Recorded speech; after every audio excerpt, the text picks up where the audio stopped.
Good morning. मैं प्रवीण कुमार अपने YouTube channel पर आप सभी विद्यार्थियों का हार्दिक स्वागत करता हूं। आज बिहार दरोगा मेंस टेस्ट सीरीज का विश्लेषण करने जा रहे हैं, जिसके अंतर्गत 20 ऐसे सवालों को देखेंगे जो काफ़ी कन्फ्यूजन पैदा करते हैं और उन सभी सवालों का विश्लेषण इस टेस्ट सीरीज में करने मैं जा रहा हूं। तो चलिए शुरू करते हैं।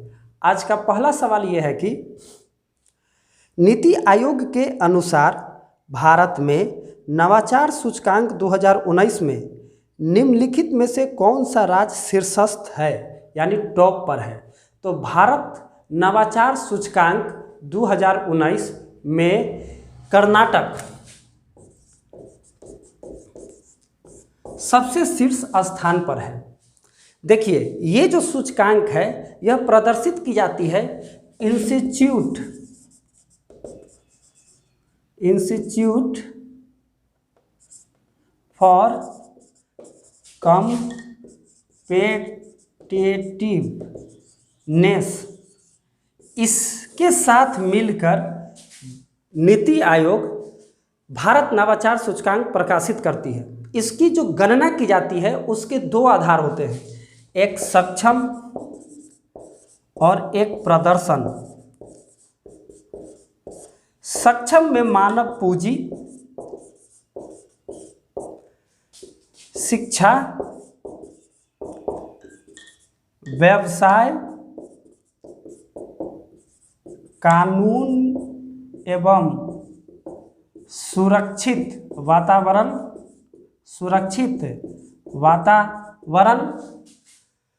और इसमें ज्ञान उत्पादन तथा ज्ञान प्रसार के आधार पर नीति आयोग भारत सूचकांक नवाचार सूचकांक प्रकाशित करती है। पूरे राज्य मतलब पूरे भारत के क्षेत्रों को 3 रूपों में विभाजित किया जाता है। पहला प्रमुख राज्य, दूसरा उत्तर पूर्व पहाड़ी राज्य और तीसरा केंद्र शासित क्षेत्र। इस तरह यह सूचकांक प्रकाशित किए जाते हैं, जिसमें शीर्ष स्थान पर कर्नाटक का नाम है। चलिए अगले सवाल की ओर चलते हैं। बुकर प्राइज विजेता 2019 पुस्तक गर्ल वीमेन अदर के लेखक या लेखिका हैं।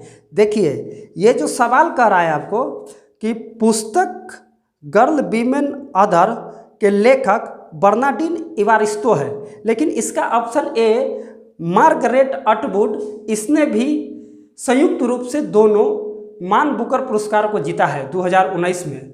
इसकी जो पुस्तक है एटवुड की द टेस्टामेंट और इसने और बर्नार्डी ने दोनों संयुक्त रूप से 2019 का मान बुकर पुरस्कार जीता है। मान बुकर पुरस्कार की स्थापना 1969 में इंग्लैंड में की जाती है। यह एक अंग्रेजी साहित्यिक पुरस्कार है। 2001 तक इसे बुकर पुरस्कार के नाम से जाना जाता था। 2002 से इसका नाम बदल के मान बुकर पुरस्कार कर दिया गया। अभी तक लगभग 5 भारतीयों को मान बुकर पुरस्कार प्राप्त हो चुका है, जिसमें सलमान रशीद भी हैं, अरुंधति राय भी है, किरण देसाई भी है और हैं। अगला सवाल की ओर चलते हैं। राज्यसभा में राष्ट्रपति द्वारा मनोनीत सदस्यों की संख्या है। देखिए, बहुत ही इंटरेस्टिंग सवाल है और इसको हम लोग देखते हैं। राज्यसभा का गठन भारतीय संविधान के अनुच्छेद 80 के तहत किया जाता है।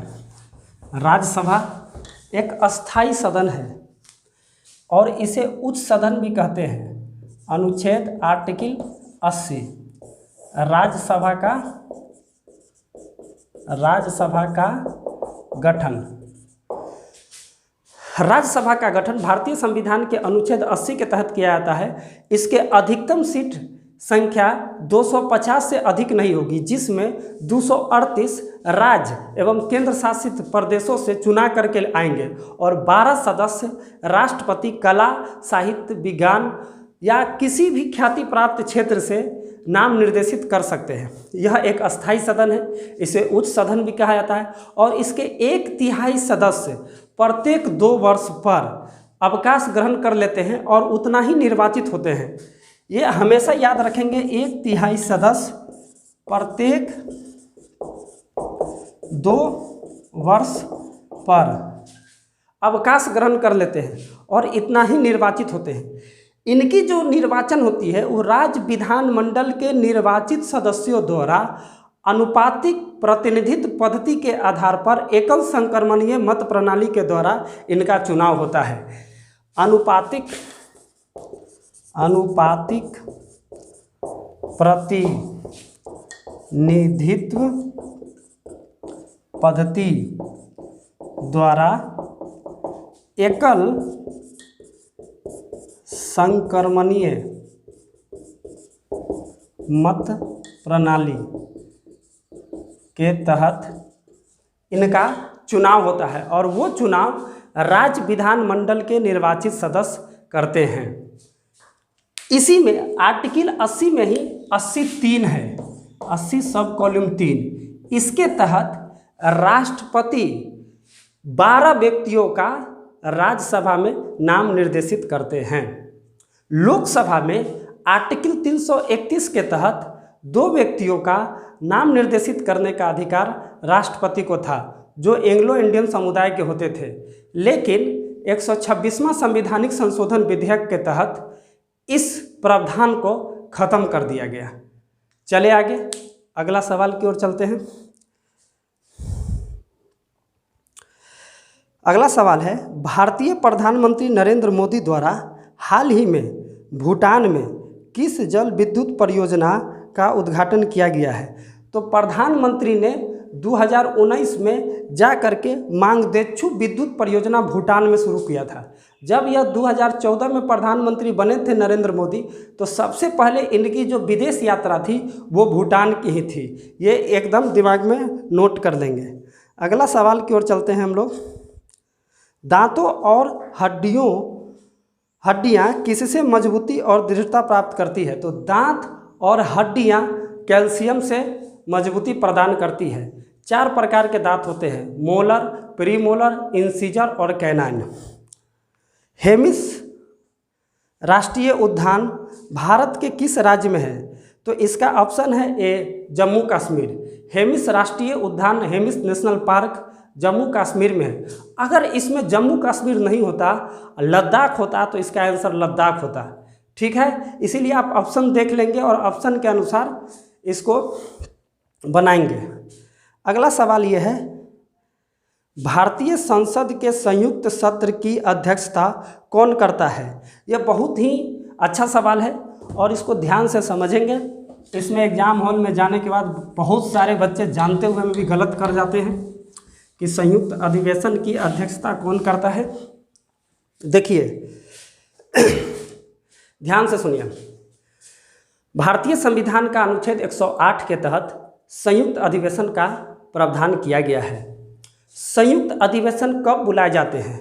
तो जब कोई विधेयक एक सदन में पारित हो और दूसरे सदन में लंबित चल रहा हो, दूसरे सदन में उस विधेयक पर गतिरोध हो, मतभेद हो, दूसरे सदन को जिस तारीख को वो विधेयक मिला उससे 6 महीने से ऊपर समय बीत गए हो, तो इस स्थिति में राष्ट्रपति संयुक्त अधिवेशन का आह्वान करते हैं। संयुक्त अधिवेशन का आह्वान जब राष्ट्रपति करते हैं तो इसकी अध्यक्षता लोकसभा अध्यक्ष के द्वारा की जाती है। अगर लोकसभा अध्यक्ष अनुपस्थित हो तब इसकी अध्यक्षता लोकसभा के उपाध्यक्ष के द्वारा की जाती है। अगर लोकसभा के उपाध्यक्ष भी अनुपस्थित हो तब इसकी अध्यक्षता राज्यसभा के उपसभापति के द्वारा की जाती है। अगर राज्यसभा के उपसभापति भी अनुपस्थित हो तब इसकी अध्यक्षता किसी वरिष्ठ व्यक्ति को दिया जाता है, और नहीं तो उसके पैनल में देखा जाएगा कि जिसका भी नाम निर्देशित किया गया है उसे अध्यक्ष बनाया जाएगा। देखिए, भारतीय संसदीय इतिहास प्रणाली में आप देखेंगे कि 3 बार संयुक्त अधिवेशन बुलाया जा चुका है। सबसे प्रथम बार दहेज विरोधी अधिनियम 1961 में प्रधानमंत्री जवाहरलाल नेहरू के समय में संयुक्त अधिवेशन का आह्वान किया गया था। दूसरी बार बैंकिंग सेवा अधिनियम के तहत 1978 में मोरारजी देसाई जिस समय प्रधानमंत्री होंगे उस समय संयुक्त अधिवेशन बुलाया जाएगा। और तीसरी बार 2002 में आतंकवादी विरोध अधिनियम के विधेयक के प्रति संयुक्त अधिवेशन बुलाए जाएंगे। इस तीनों अधिवेशन में भाग लेने का एकमात्र व्यक्ति को यह गौरव प्राप्त है और उनका नाम है Atal Bihari Vajpayee.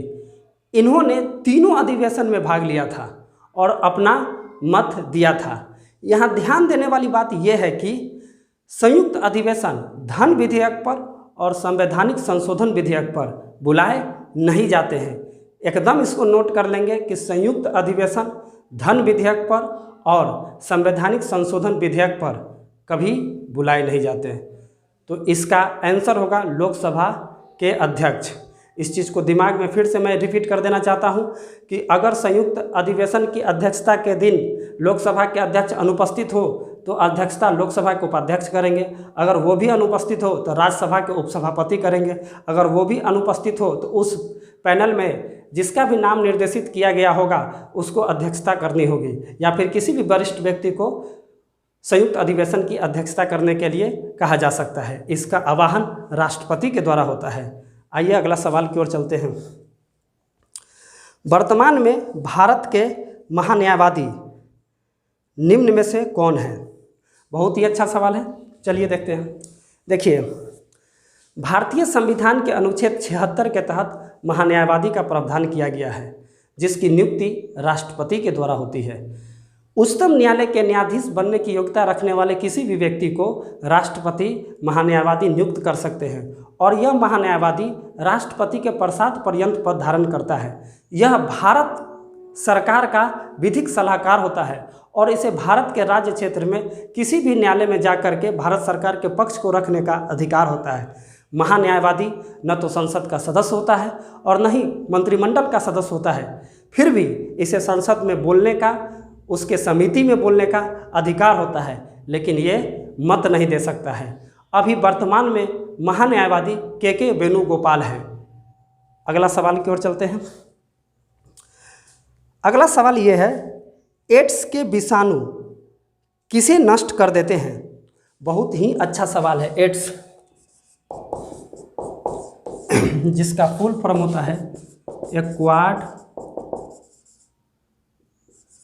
Immuno deficiency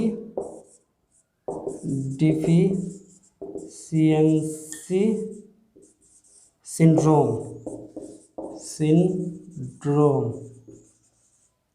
acquired immuno deficiency syndrome. तो ये जो होते हैं ये WBC में पाए जाने वाले या WBC का एक उप प्रकार है लिम्फोसाइट। ये इसी को समाप्त कर देता है। लिम्फोसाइट में 2 प्रकार के सेल पाए जाते हैं, एक T सेल और एक B सेल, और इसी को समाप्त कर देता है लिम्फोसाइट को, जिसके कारण शरीर की रोग प्रतिरोधक क्षमता खत्म हो जाती है और विभिन्न प्रकार की बीमारी हमें होने लगती है। एड्स कोई ऐसी बीमारी नहीं है, ये शरीर की प्रतिरक्षा प्रणाली को ख़त्म कर देता है और जिसके कारण खांसी बुखार हमेशा व्यक्ति को होते रहते हैं। HIV वायरस के कारण एड्स होता है। चलिए अगले सवाल की ओर चलते हैं। अगला सवाल है कि किस अनुच्छेद के अंतर्गत धन विधेयक परिभाषित होते हैं? आइए इसको देख लेते हैं। आर्टिकल, इसका आंसर होगा 110। ध्यान से सुनिए, भारतीय संविधान के अनुच्छेद 110 के तहत धन विधेयक का प्रावधान किया गया है। अब सवाल ये उठता है कि धन विधेयक कहते किसको है? तो कोई ऐसा विधेयक जो कर से संबंधित हो, कर के लगाने से, कर को ख़त्म करने से, कर के बढ़ाने से, कर को घटाने से या कर में किसी भी प्रकार के परिवर्तन से संबंधित विधेयक धन विधेयक होगा। भारत सरकार द्वारा संचित निधि तथा आकस्मिक निधि से धन निकालने तथा उसमें धन जमा करने का से संबंधित विधेयक धन विधेयक होंगे। अब इसका निर्णय कौन करेगा कि कोई विधेयक धन विधेयक है कि नहीं, तो इसका निर्णय लोकसभा के अध्यक्ष करते हैं। लोकसभा के अध्यक्ष कोई विधेयक धन विधेयक है कि नहीं, इसका निर्णय लोकसभा के अध्यक्ष करते हैं। अब यह जो विधेयक राष्ट्रपति के पूर्व मंजूरी से लोकसभा में पेश किया जाएगा और जब लोकसभा इसे पारित कर देगी तो यह विधेयक राज्यसभा को भेजा जाएगा, जिसका टाइम पीरियड लिमिट है 14 दिन। इस 14 दिन के अंदर में राज्यसभा किसी भी प्रकार का उस विधेयक में संशोधन करे या कोई भी प्रावधान को जोड़े, ये लोकसभा के विवेक के ऊपर है कि उसके किए गए संशोधन को या प्रावधान को स्वीकार भी कर सकती है, अस्वीकार भी कर सकती है। राज्यसभा 14 दिन के बाद भी विधेयक अपने पास रखे हुए है तो वह स्वतः ही पारित हो जाएंगे। जिस रूप में लोकसभा ने पारित किया है उसी रूप में वह विधेयक पारित हो जाएगा। इस पर राज्यसभा का कोई अधिकार नहीं होता है।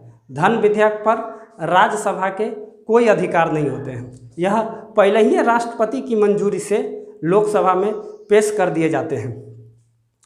चलिए अगला सवाल की ओर चलते हैं। आपातनी कहाँ की मुख्य जनजाति समूह है? तो आपातनी अरुणाचल प्रदेश की जनजातीय समूह है जो सूर्य और चंद्रमा की पूजा करती है। कुल भारत में इसकी जनसंख्या 60,000 है और आप देखेंगे कि यह सूर्य और चंद्रमा की पूजा गोलबंद रूप में करती है। अरुणाचल प्रदेश की ये जनजाति है। अरावली पर्वत की उच्चतम चोटी है? बहुत ही अच्छा सवाल है। देखिए अरावली पर्वत प्राचीन मोरदार पर्वत है। हर्षियन युग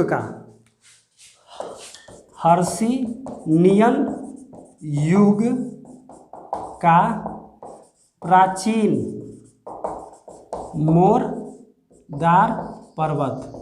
आपसे अगर सवाल पूछ दे कि हिमालय कौन सी पर्वत है तो हिमालय नवीन मोरदार पर्वत है। अरावली भारत की सबसे प्राचीनतम पर्वत है, प्राचीन मोरदार पर्वत है। देखिए अरावली दिल्ली से अहमदाबाद तक लगभग 700 से 800 किलोमीटर के बीच में फैली हुई है। इसका सबसे ऊंचा जो पर्वत है उसका नाम है गुरु शिखर। गुरु शिखर जो 1727 मीटर बड़ा है। अरावली पर्वत श्रेणी की सबसे ऊंची चोटी गुरु शिखर 1727 मीटर बड़ा है। अगला सवाल की ओर चलते हैं। हीरे के चमकने का मुख्य कारण है? तो हीरे के चमकने का मुख्य कारण पूर्ण आंतरिक परावर्तन है।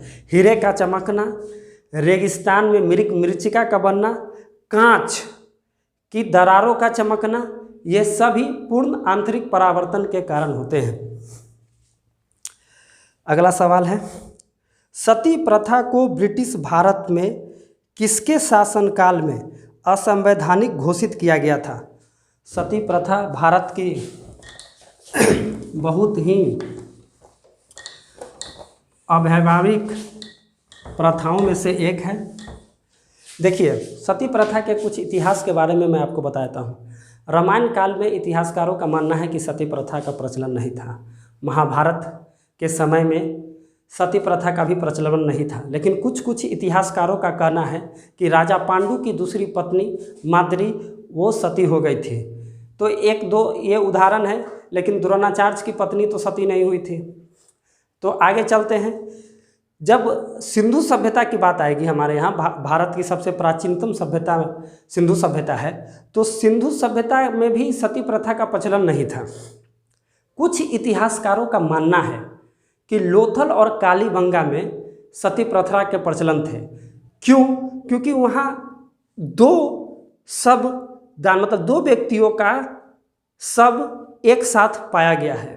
कालीबंगा में तो 3 व्यक्तियों का शव एक साथ पाया गया है। तो इस आधार पर इतिहासकारों का कहना है कि वहाँ सती प्रथा का प्रचलन था। वैदिक काल में भी सती प्रथा का प्रचलन नहीं था। कौटिल्य के अर्थशास्त्र में भी सती प्रथा का कहीं कोई उल्लेख नहीं किया गया है। सती प्रथा का प्रथम उल्लेख लिखित रूप में भानुगुप्त का एरन अभिलेख है। भानुगुप्त का एरन अभिलेख, ये प्रथम लिखित साक्ष्य सती प्रथा का प्रथम लिखित साक्ष्य भानुगुप्त का एरन अभिलेख है।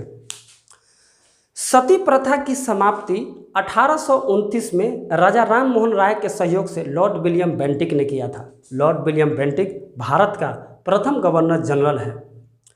राजा राम मोहन राय पुनर्जागरण के रूप में इन्हें माना जाता है और इन्होंने भारत में युगदूत के रूप में अपने आप को स्थापित किया है।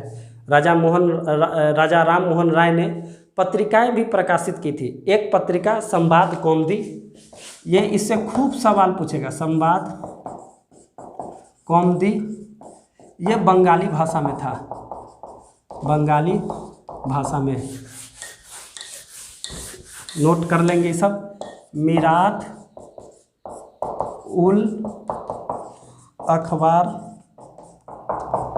फारसी भाषा में, ब्रह्म क्रॉनिकल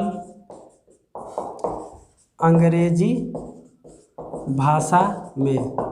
तो ये इससे आपसे सवाल पूछेगा कि कौन सा पत्रिका किस भाषा में है। तो संवाद कौमुदी बंगाली भाषा में, मीरात उल अखबार फारसी भाषा में, ब्रह्म क्रॉनिकल अंग्रेजी भाषा में। तो राजा राम मोहन राय के द्वारा प्रकाशित ये पत्रिका है। राजा राम मोहन राय विदेशे में मर गए थे, इंग्लैंड में उनका समाधि है। चलिए 1828 में ब्रह्म समाज की भी स्थापना किए थे राजा राम मोहन राय ने। अगला सवाल है कि किस मुगल शासक के दरबार में सर थॉमस रो आए थे।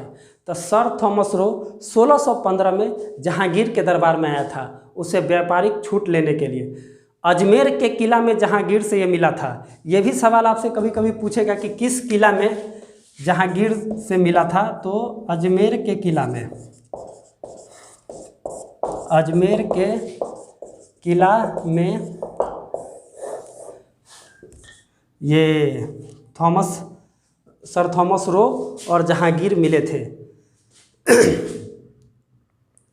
सर थॉमस रो यहाँ पे व्यापारिक छूट लेने के लिए जहांगीर के दरबार में आए।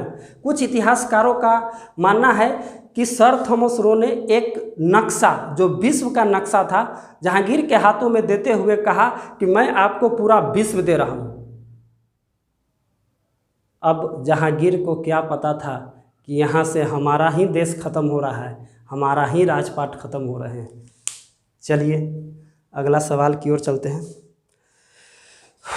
आयुष्मान भारत योजना किससे संबंधित है।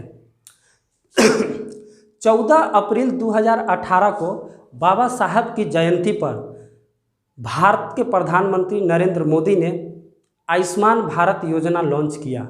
यह स्वास्थ्य से संबंधित है, जिसमें लगभग 5 लाख रुपए की बीमा बीपीएल परिवार वालों को कराई जाती है। आगे चलते हैं अगला सवाल की ओर। अद्वैत दर्शन का प्रतिपादन किसने किया था। बहुत ही अच्छा सवाल। अद्वैत दर्शन का प्रतिपादन शंकराचार्य ने किया था। शंकराचार्य का जन्म 1788 में केरल के कनाडी गांव में होगा। इनके पिता का नाम शिव गुरु तथा माता का नाम सुभद्रा है। इनके गुरु का नाम योगी गोविंद है। बहुत ही कम उम्र में ये संन्यास जीवन को अपना लेते हैं और उसके बाद भारत में शैव एवं विष्णु धर्म, नव शैव एवं विष्णु धर्म का पुनरुत्थान अगर किसी के द्वारा होगा तो शंकराचार्य के द्वारा ही होगा। ये भारत के भूभाग क्षेत्र में 4 पीठ की स्थापना किए थे, 4 अलग अलग राज्यों में। जैसे आप देखेंगे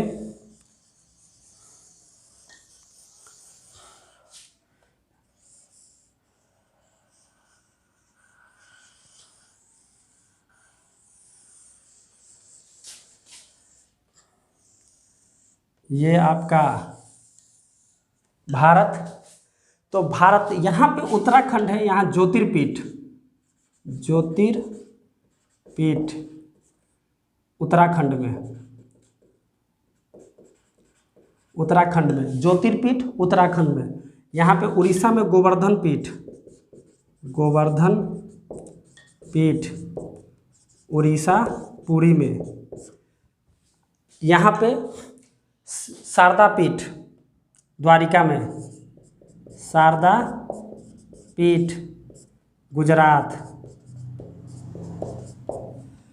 उत्तराखंड ज्योतिर्पीठ, उड़ीसा पुरी गोवर्धन पीठ, शारदा पीठ गुजरात, और यहाँ पे मैसूर में श्रृंगेरी पीठ कर्नाटक मैसूर में। तो इस 4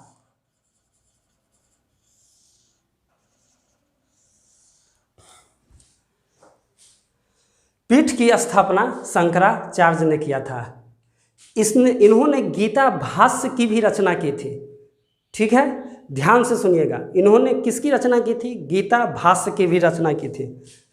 देखिए, गीता भाष्य की रचना शंकराचार्य ने किया था।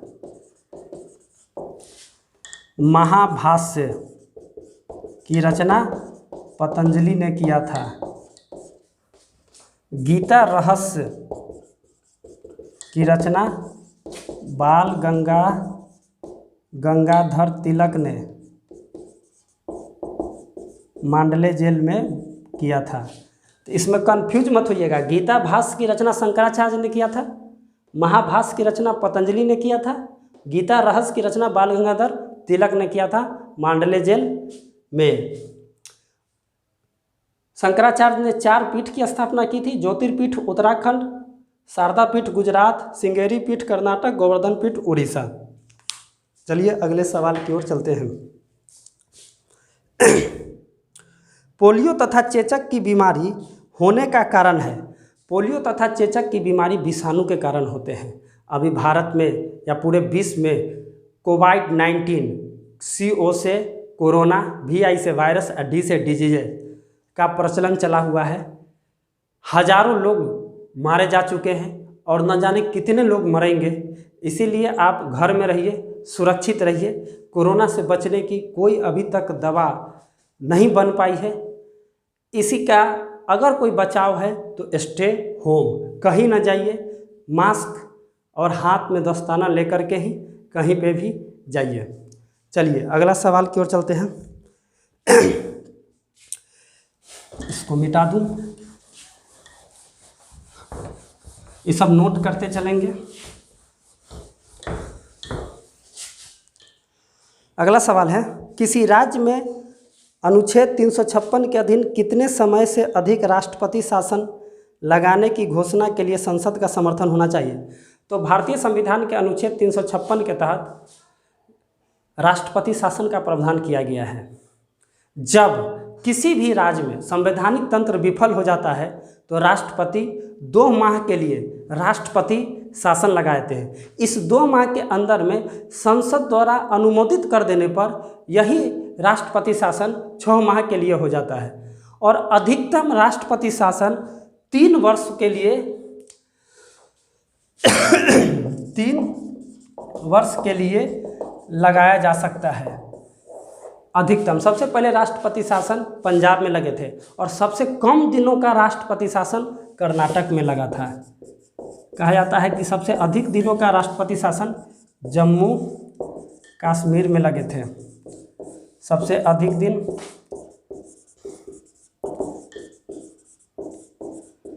सबसे कम दिन मात्र 7 दिन, मात्र 7 दिन। आइए 1990 से 1996 तक यहाँ के राज्यपाल को, अभी उपराज्यपाल का भी शासन उस समय राष्ट्रपति शासन कहलाता था। आइए अगला सवाल की तरफ चलते हैं। भारत की कौन सी नदी कर्क रेखा को 2 बार काटती है? एकमात्र नदी जो मध्य प्रदेश के धार जिला से निकलेगी विंध्याचल पर्वत से, और राजस्थान गुजरात होते हुए खंबात की खाड़ी अरब सागर में गिर जाती है। माही नदी उद्गम मध्य प्रदेश धार जिला विंध्याचल पर्वत श्रेणी और गिरती है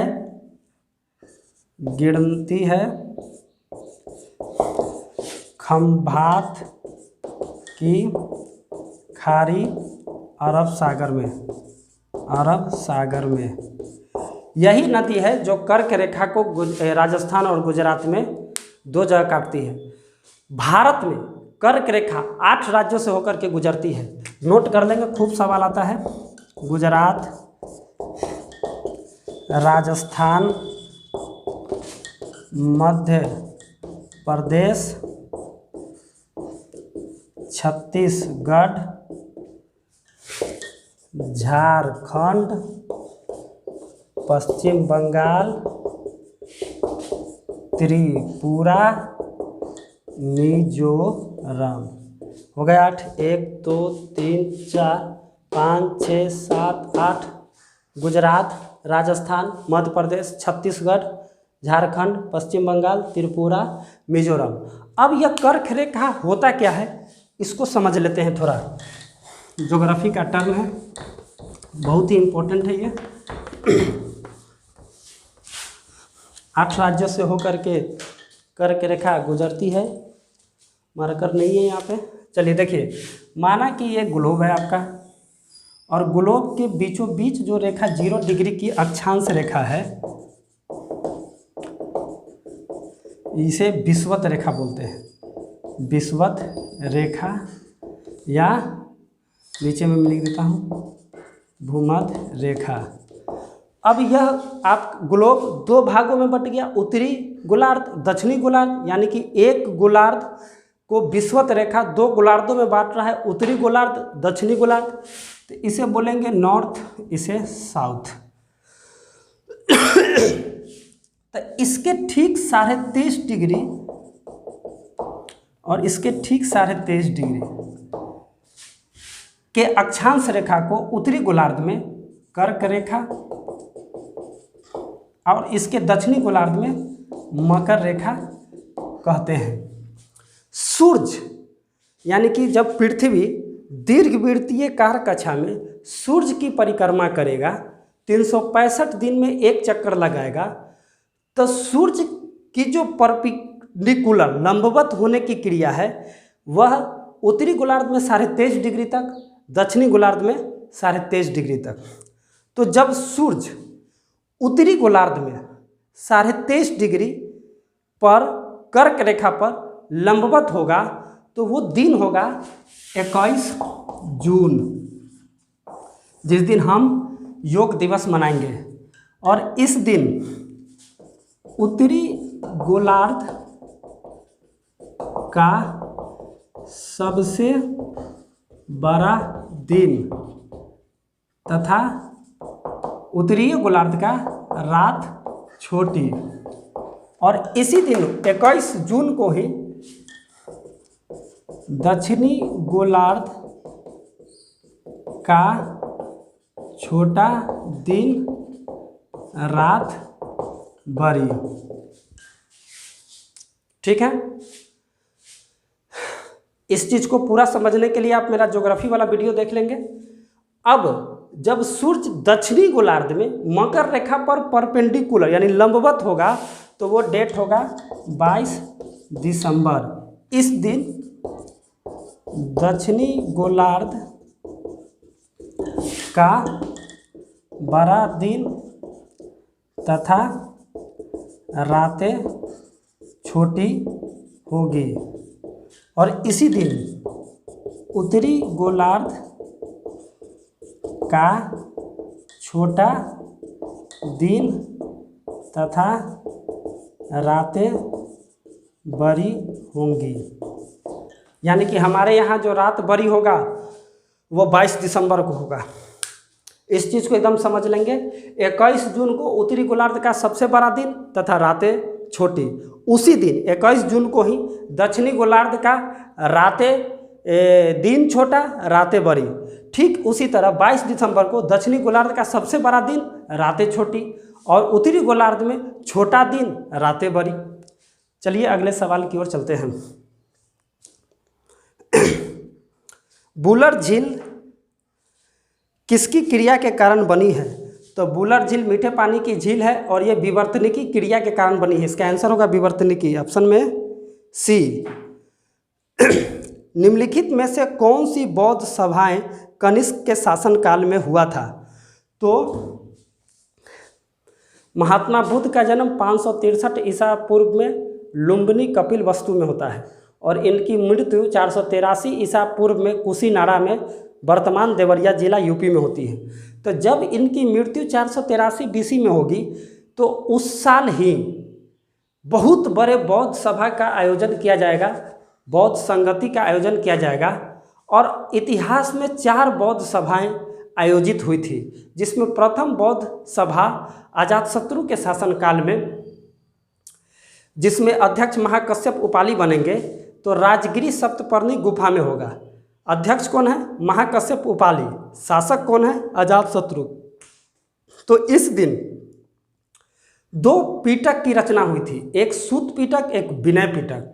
सूत पिटक महात्मा बुद्ध के द्वारा दिए गए उपदेशों का संकलन है और विनय पिटक भिक्षुओं के जो नियम कानून है उसका वर्णन उसमें किया गया है। ठीक इसके 100 साल बाद 383 BC में द्वितीय बौद्ध संगति का आयोजन कालाशोक के शासनकाल में होगा।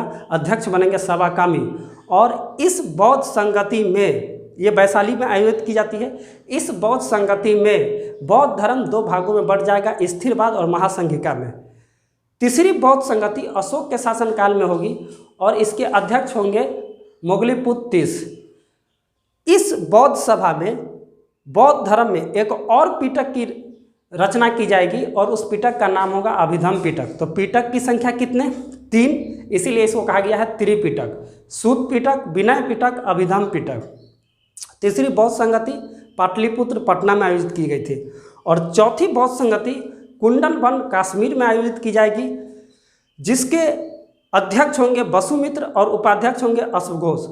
वसुमित्र ने महाविभास सूत्र की रचना की थी, जिसे बौद्धों का विश्वकोश कहा जाता है, और अश्वघोष ने बुद्धचरित की रचना की थी, जिसे बौद्धों का रामायण कहा जाता है। इसका जो शासक है वो कनिष्क है। कनिष्क के शासनकाल में चतुर्थ बौद्ध संगति हुई थी और इस बौद्ध संगति में बौद्ध धर्म 2 भागों में बढ़ जाएगा, हीनयान और महायान में। तो इसका आंसर होगा कनिष्क। अगला सवाल की ओर चलते हैं। पृथ्वी के भीतर पिघली हुई चट्टान को क्या कहते हैं? तो पृथ्वी के भीतर पिघली हुई चट्टान को मैग्मा कहते हैं और यही मैग्मा जब धरातल पर पहुंचता है तो लावा का रूप ले लेता है। अगला सवाल की ओर चलते हैं। एक नया राज्य बनाने में संवैधानिक संशोधन के लिए कैसा बहुमत चाहिए? देखिए, भारतीय संविधान का भाग 1 अनुच्छेद 3 में यह वर्णित किया गया है कि संसद विधि द्वारा किसी भी राज्य की सीमा में परिवर्तन, 2 राज्यों को मिलाकर के एक राज्य के सीमा को काटकर नए राज्य उसके नाम में परिवर्तन कर सकती है और यह जो होगा उस साधारण बहुमत से होगा। वह आर्टिकल 4 में भी इस बात का दर्ज किया गया है कि इस तरह का कोई भी विधेयक संवैधानिक संशोधन विधेयक नहीं कहलाएंगे। इसके लिए साधारण बहुमत होगा। इसका आंसर होगा साधारण बहुमत। BPSC 2016 में पूछा गया था। अगला सवाल की ओर चलते हैं। विश्व आर्थिक मंच द्वारा वैश्विक लिंग मूलक अंतराल सूचकांक 2019 में भारत का कौन सा रैंक है? तो देखिए, लिंग मूलक अंतराल जो प्रकाशित की जाती है वो महिलाओं के लिए प्रकाशित की जाती है और इसका जो आंसर होगा 112वां। 2018 से 4 अंक और खिसक कर नीचे आ गया है, 112वां में आ गए हैं। अब इसमें जो देखा जाता है वो महिलाओं की जीवन की स्थिति, आर्थिक सहभागिता, शिक्षा को देख करके इसे विश्व आर्थिक मंच प्रकाशित करती है। आज का टेस्ट सीरीज यहीं तक, कल फिर नए टेस्ट सीरीज के साथ हम लोग मिलेंगे। तब तक के लिए जय हिंद, जय भारत, धन्यवाद। अगर आपको यह वीडियो पसंद आया तो इसे लाइक कीजिए, शेयर कीजिए और चैनल को सब्सक्राइब कीजिए। Thank you.